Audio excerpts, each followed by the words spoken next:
The thrust of my book is that everyday life is a disaster, that sometimes even disaster can liberate us from, that most people don't have that meaningful work, they don't feel connected enough to the people around them, that, and we're, a system that's built on consumption wants us to be consumers, not citizens. And I think being a citizen is really the antithesis of being a consumer. You become a producer of meaning. You have all these pleasures that money can't buy. You might be a lot less interested in buying things.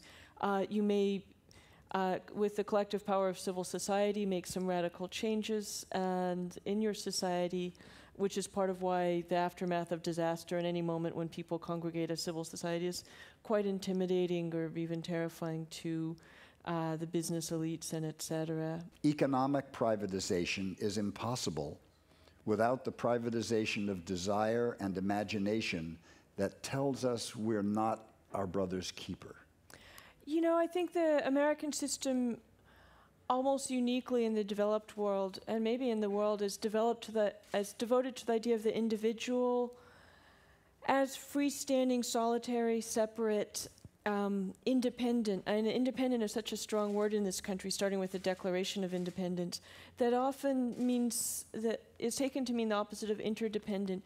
And it's funny because often, we both live in the American West, where a lot of people assert that they're independent, and people like ranchers and farmers who, of course, rely on massive government subsidies and government land, government water in lots of ways.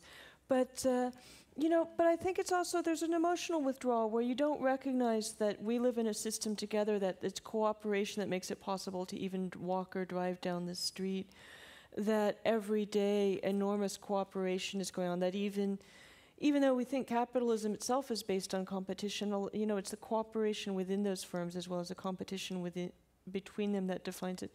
So I think we've really been taught to not see the cooperation we depend on and to not value it. And we've been taught that we're independent in the sense of being isolated and not connected to each other, which is really kind of lonely, which is why disaster often mitigates that sense of isolation and alienation, which is one of the first joys that often happens. That they have found graves from the Neolithic, 45,000 years old, 50,000 years old, in which there are corpses that were seriously maimed that survived their wounding.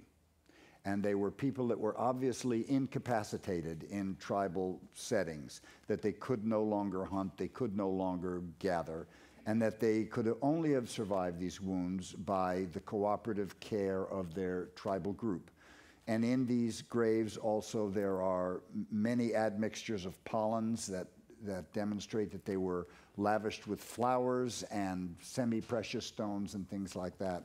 And so really as far back as human culture goes, so does cooperation. And I'm always stunned by the fact that it's kind of overlooked, that it's part of our DNA and part of our genetics to cooperate, to want to be a herd animal, to sit and listen and talk and share things. And I feel like the everyday coexistence of people on the streets of New York, it's such a powerful thing that equips people to cope with these extreme moments, and that citizenship is survival equipment, and that people here have it in a very intense way because they live in public. They walk and they take public transit, and stockbrokers and janitors are on the same subway trains and on the same streets in a way that someplace like LA is very segregated. You have your garage door openers and passes, and you can actually spend, there are probably people who spend weeks without actually being out of doors. God, you send my mind in so many directions. I want to ask you. Sorry about that. No, it's...